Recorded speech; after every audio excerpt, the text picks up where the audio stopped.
Secret agency है which controls everything beyond this, and जिसको illuminati कहते हैं, आपने नाम सुना होगा बहुत बार. So it is being said that illuminati is the one which controls everything, but never know. But उसके काफी ट्रेसेस हैं. एक बात बताइए, जब आप ये सीक्रेट एजेंसी की बात कर रहे हैं, डू दीज रिच पीपल और मिलियनेयर्स, क्या ये भी do they hire some people like a secret agency की किसी और कंपनी के बारे में जान सके या डिटेल्स ले सके, ऐसा भी? हाँ, ये तो बिल्कुल होता है.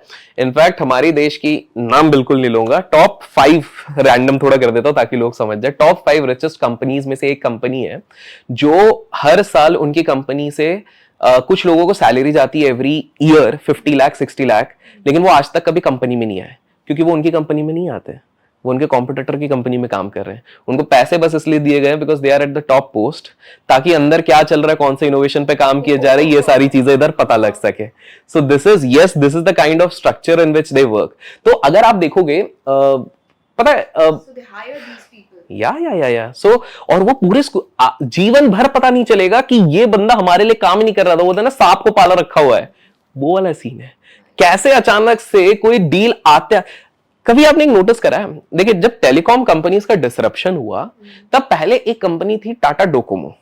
वो पहली बार कंसेप्ट लेके आई थी कि एक क्या था, हर मिनट में 1 रुपया या कुछ इस तरह से, पर सेकंड 1 पैसा, कुछ इस तरह, हाँ, पर सेकंड 1 पैसा लेके आई थी. 24 आवर्स के अंदर सारे कॉम्पिटिटिव कंपनीज ने सेम अनाउंस कर दिया उनका रिलीज के पहले, और वो आ भी गई इतनी स्पीड में. तो R&D भी नहीं होती कहीं पे. कैसे हो रहा है, कैसे होता है कि कोई एक नई टेक्नोलॉजी पहली बार कंपनी अचानक से, and this happens in all the industry. एक सिंपल सा मैं एक बहुत इंटरेस्टिंग एग्जांपल देता हूं, ये म्यूजिक इंडस्ट्री में भी काफी ज्यादा होता है. इसका एक सिंपल सा देता हूं. म्यूजिक इंडस्ट्री में क्या, मान लो किसी को गाना मिल गया, नहीं, मैं बताता हूं, उसका भी बड़ा इंटरेस्टिंग है. रॉयल्टी का गेम होता है, अर्ली बर्ड एडवांटेज लेना है. आपने एक गाना सुना होगा, उसका रिमिक्स आया था, छोड़ दो आंचल जमाना क्या कहेगा, बहुत काफी चला था. एक था बॉम्बे वाइकिंग्स का वर्जन और एक था एक रिमिक्स. एक्चुअली में ये गाना किसी और ने पहला लिखा था. ये चीज लीक हुई ताकि फटाफट रेवेन्यूज इससे कमाया जाए, रॉयल्टीज निकाला जाए, और बॉम्बे वाइकिंग से पहले दूसरी पार्टी ने ये चीज निकाल दी. तो this was just an example, but हाँ, क्योंकि उन दोनों के जो कैमरा वाले भाई साहब थे वो सेम थे, तो वहां से ये वाली चीज निकाली गई थी. मतलब क्रू में जो मेन कैमरा वाले थे वो सेम थे.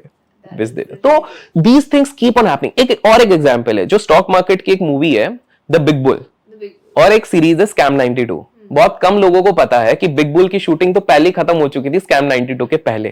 कोविड आ गया था, इसलिए अभिषेक बच्चन के कुछ बाइट्स बचे थे जिसके लिए वो वेट कर रहे थे. स्कैम 92 वालों को जैसे ही पता लगा, उनको ये चीज समझ में आ गई, स्टोरी मोर और लेस सेम है, फटाफट with in 3 months they executed the entire process. All the industries पता है, हमारे पॉडकास्ट में भी होता है कि आपको पता है, अच्छा ये कैसे आया, तो धनाधन ड्रॉप इन करो, हमारा पहले यहां से रिलीज करवा देंगे.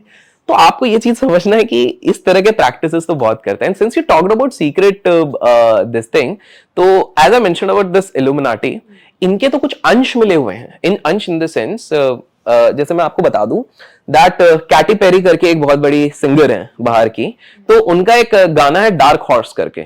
अगर उस गाने के विजुअल्स को आप बहुत क्लोजली मॉनिटर करते हैं तो उन्होंने पूरी तरीके से डेडिकेट इल्यूमिनाटी को किया हुआ है. उसके बाद मैडोना, जो कि बहुत ही फेमस पॉप सिंगर है, उनने जब सुपर ब्रॉल में आज से कुछ साल पहले अपना परफॉर्मेंस दिया था, वो पूरी तरीके से उन्होंने डेडिकेट किया हुआ था इल्यूमिनाटी को. ऐसा माना जाता है कि इस ग्रुप ने काफी बड़े सेलिब्रिटीज का क्लोन भी बना के रखा हुआ है.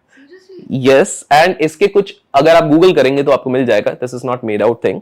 तो जेजी ने जिनके साथ शादी करी हुई है, बियॉन्से, तो एक जगह पर वो आई थिंक सो कुछ गोल्फ या कोई मैच देख रहे थे, तो वीडियो ने, मतलब मेन सीसीटीवी और वीडियो ने रिकॉर्ड किया हुआ है कि उसमें उनका एक्सप्रेशन एकदम अननेचुरल लग रहा है. मतलब that is not like a Beyonce. तो कहीं ना कहीं कुछ लोगों ने सोचा कि you never know if this thing has happened. एक और मूवी है टॉम क्रूज की, The Hills Don't Have Eyes या समथिंग लाइक दैट. कमेंट्स में गाइस आप बताइएगा वो कौन सी है, मैं नाम भूल जा रहा हूँ. उसमें तो बहुत इंटरेस्टिंग है. उस मूवी ने कोशिश करी इल्यूमिनाटी को एक्सपोज करने की. अब इंटरेस्टिंग चीज आप जानते हैं क्या हुआ है? उस मूवी के रिलीज होने के 30 दिन पहले मूवी जिसने बनाई है उसका एक्सीडेंट में मौत हो जाती है.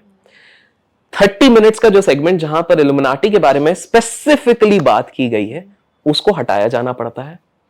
रिलीज होती है, सिर्फ 4-5 मिनट का वहां पर अंश है, आप लोग जाके आप उस चीज को देखो, टॉम क्रूज की मूवी है। तो ये थोड़ी इंटरेस्टिंग चीजें हुई है which obviously raises questions. In fact ये भी माना जाता है कि इल्यूमिनाटी खुद अपनी बहुत सारी कॉन्स्पिरेसी थ्योरीज ऑनलाइन छोड़ती हैं through a lot of people, ताकि लोग कंफ्यूज रहें और इसको मजाक में लें कि भाई ये तो कुछ तो भी बता रहे हैं। तो ये कुछ रैंडम कहानियां भी बनाएंगे जो कि अनबिलीवेबल होंगे, जो सबको पता है फुलिश है, ताकि ये मिक्सअप हो जाए, तो पब्लिक को लगे कि अरे यार ये तो बेवकूफ बनाने की चीज है।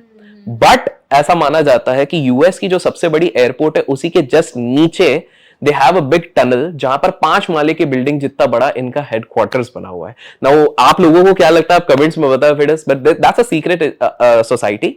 और माना जाता है जॉन एफ कैनेडी का असैसिनेशन के पीछे भी ये थे, नेपोलियन ने जब वॉर किए थे उस समय पे भी इनका बहुत बड़ा रोल था। And that's a secret society जहां पर हमारे दुनिया के some of the richest people are already a part of it. You never know.